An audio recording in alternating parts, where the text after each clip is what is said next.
Loan apps, black mailing और खुदकुशियां। Asia, Africa और लातीनी America के बहुत से ममालिक में डिजिटल लोन ऐप्स के जरिए लोगों को फांसने, माली तौर पर कर्ज के एवज भारी सूद पर वसूलियां करने, उनकी तजलील करने और ब्लैक मेल करने का एक घिनौना कारोबार जारी है। इंडिया में कम अज कम 60 इंडियन शहरियों ने उन कंपनियों की तरफ से बदसलूकी और धमकियों के बाद खुदकशी कर ली है। बीबीसी की खुफिया तहकीकात ने इंडिया और चीन में इस घिनौने स्कैंडल से फायदा उठाने वालों को बेनकाब किया है। एक सुबह आस्था सिन्हा फोन की घंटी पर अलिफट। फोन पर उनकी खाला ने घबराई हुई आवाज में कहा कि अपनी मां को घर से बाहर न जाने देना। जब 17 साला आस्था नींद की हालत में दूसरे कमरे में गईं तो वो अपनी मां भूमि सिन्हा को रोते हुए देखकर घबरा गईं। उनकी खुश मिजाज और निडर मां, जो मुंबई में एक मुअज़्ज़ज़ प्रॉपर्टी वकील हैं और जिन्होंने बेवा होने के बाद अकेले ही अपनी बेटी की परवरिश की थी, इस वक्त इंतहाई सदमे की हालत में थीं। आस्था कहती हैं कि वो अपने हवास में नहीं थीं। परेशानी और सदमे से दो चार भूमि ने आस्था को बताना शुरू किया कि कौन से अहम दस्तावेजात कहाँ रखे गए हैं, कौन से लोग अहम हैं। ऐसा लग रहा था कि वो घर से निकलने के लिए बेचैन लग रही थीं। आस्था जानती थीं कि उन्हें अपनी मां को रोकना है। उनकी खाला ने उनसे कहा था कि मां को अपनी नजरों से दूर न होने देना वरना वो अपनी जान ले लेगी। आस्था जानती थीं कि उनकी मां को कुछ अजीब और गरीब कालें आ रही थीं और उन्हें किसी के पैसे अदा करने हैं। लेकिन वो ये नहीं जानती थीं कि भूमि को भी पिछले कई महीनों से हरासा किए जाने और नफसियाती अजियत का सामना था। वो एक आलमी स्कैंडल का शिकार हो चुकी थीं जिसकी जुड़ें कम अज कम 14 ममालिक में फैली हुई है। ये एक घिनौना कारोबार है जिसमें लोगों की तजलील करके और ब्लैक मेलिंग के जरिए मुनाफा कमाया जा रहा है और लोगों की जिंदगियां बर्बाद की जा रही है। सना 2021 के अवाखिर में भूमि ने अपनी माली ज़रूरियात के लिए मुख्तलिफ लोन ऐप से तकरीबन 47,000 रुपये उधार लिए थे। इस सब से परेशान वो अपने काम पर तवज्जो नहीं दे पा रही थीं और उन्हें पैनिक अटैक्स आने लगे। एक दिन उनकी एक दफ्तरी साथी ने उन्हें अपनी मेज पर बुलाया और फोन पर कुछ दिखाया।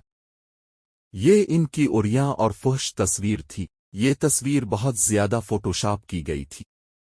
भूमि के चेहरे को किसी और के जिस्म पर लगाया गया था, लेकिन इस वाकये से वो शर्मिंदा हो गईं।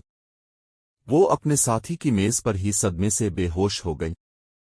ये तस्वीर आसान लोन ऐप के जरिए उनकी कॉन्टेक्ट लिस्ट में मौजूद हर किसी को भेजी गई थी। इस वाकये के बाद भूमि के जहन में खुदकुशी का ख्याल आया। रोहन ने इसी तरह की हरासानी और तौहीन के 100 से ज्यादा वाकयात रिकॉर्ड किए हैं। ये पहली बार है कि इस मुनज़्ज़म ब्लैक मेलिंग और भत्ताखोरी के कारोबार को कैमरे में फिल्माया गया है। उन्होंने सारिफीन के साथ सबसे ज्यादा बदसलूकी नोएडा के कॉलफ्लेक्स कॉरपोरेशन के दफ्तर में देखी। यहाँ एजेंटों ने सारिफीन को धमकियां देने और उनकी तौहीन करने के लिए गंदी जबान इस्तेमाल की। ये लोग उसूल नहीं तोड़ रहे थे और न मनमानी कर रहे थे, बल्कि कॉल सेंटर के मैनेजर उन पर नजर रखते थे और उन्हें हिदायत भी देते थे। इनमें से एक मैनेजर का नाम विशाल चौरसिया था। रोहन ने चौरसिया का एतमाद जीत लिया और एक सरमायाकार के तौर पर जाहिर करते हुए इनकी एक सहाफ़ी से मुलाकात करवाई, जिसमें चौरसिया से पूछा गया कि ये सारा घनौना कारोबार कैसे चलता है। चौरसिया ने बताया कि जब कोई सारिफ कर्ज लेता है तो वो अनजाने में ऐप को अपने फोन के कॉन्टैक्ट्स हासिल करने की इजाजत दे देता है। फिर कर्ज देने वाली ऐप कॉलफ्लेक्स कॉरपोरेशन को रकम की वसूली का मुआहिदा देती। अगर सारिफ वाजिबात अदा नहीं करता तो कंपनी इसे और उसके जानने वालों को हरासा करना शुरू कर देती है। चौरसिया ने बताया कि उनका अमला रकम वापस लेने के लिए कुछ भी कहने के लिए आजाद है। चौरसिया ने कहा कि फिर शर्म के मारे ग्राहक रकम अदा करता है, आपको उसकी कॉन्टैक्ट लिस्ट में कम अज कम एक शख्स मिल जाएगा जो उसकी जिंदगी बर्बाद कर सकता है। हमने बरा रास्त चौरसिया से मौक़िफ़ लेने के लिए राब्ता किया, लेकिन उन्होंने कोई तबसरा करने से इनकार कर दिया। इसी तरह कॉलफ्लेक्स कॉरपोरेशन ने भी हमारे राब्ते की कोशिशों का जवाब नहीं दिया। इस फराड से बर्बाद होने वालों में किरनी मोनिका का नाम भी शामिल है। 24 साला मोनिका अपने खानदान की सबसे ज़हीन रुकन थी।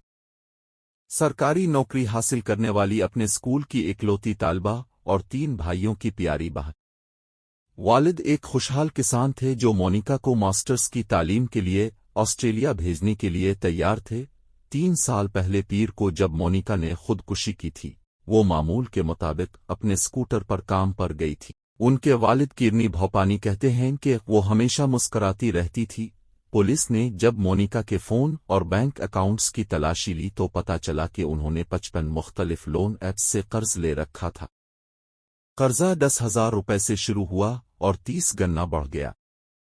जब मोनिका ने खुदकुशी का फैसला किया तो वो पहले ही 10,000 रुपये की बजाय 3 लाख रुपए से ज़ायद की रकम अदा कर चुकी थी। पुलिस का कहना है कि ऐप्स ने मोनिका को कॉल करके और फश पैगामात भेजकर हरासा किया और उसके कॉन्टैक्ट को भी पैगामात भेजना शुरू कर दिए। मोनिका के कमरे में अब सिर्फ यादें रह गई थीं। दरवाजे पर सरकारी मुलाजमत का शनाख्ती कार्ड लटका हुआ है। मां ने अपनी बेटी की शादी के लिए जो सामान इकट्ठा किया था, इससे भरा बैग अभी तक वहीं पड़ा है। मोनिका के वालिद को सबसे ज्यादा परेशानी ये है कि उनकी बेटी ने उन्हें कभी भी अपनी सूरत हाल के बारे में नहीं बताया। आंसू पोंछते हुए वो कहते हैं कि हम आसानी से रकम का बंदोबस्त कर सकते थे, वो उन लोगों से बहुत नाराज है जो ये सब करते हैं। जब वो अस्पताल से अपनी बेटी की लाश लेकर आ रहे थे तो उनके फोन की घंटी बजी। वो कहते हैं कि फोन उठाने पर दूसरी तरफ से एक बार फिर रकम का मुतालबा करते हुए कहा गया कि रकम अदा करनी पड़ेगी। हमने उन्हें बताया कि वो मर चुकी है। वो हैरान है कि ये कौन लोग हैं।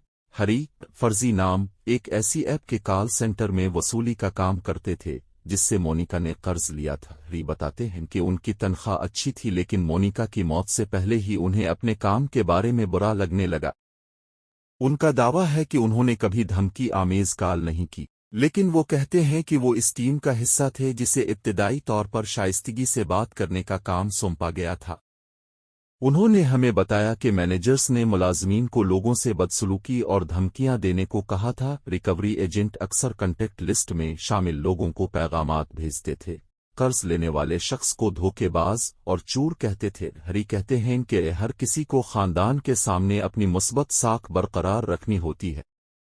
कोई भी इस तस्वीर को सिर्फ 5,000 रुपये में खराब नहीं करना चाहेगा। जैसे ही कर्ज लेने वाले की तरफ से अदायगी की जाएगी, एजेंटों के सिस्टम में कामयाबी का पैगाम आ जाएगा और फिर वो दूसरे कर्ज लेने वाले के पीछे चले जाएंगे। ग्राहकों ने खुदकुशी की बात की तो किसी ने इसे संजीदगी से नहीं लिया, लेकिन फिर खुदकुशियों का सिलसिला शुरू हो गया। मुलाजमीन ने अपने बासपुर शोरूम ताकौवे को फोन किया और पूछा कि क्या उन्हें ये सब बंद करना चाहिए। अगले दिन ताकौवे दफ्तर आया। वो गुस्से में था। उसने कहा कि जो कुछ तुमसे कहा जाए वो करो और रकम वापस लो। हरी का कहना है कि मुलाजमीन ने वही किया जो उन्हें कहा गया था। चंद माह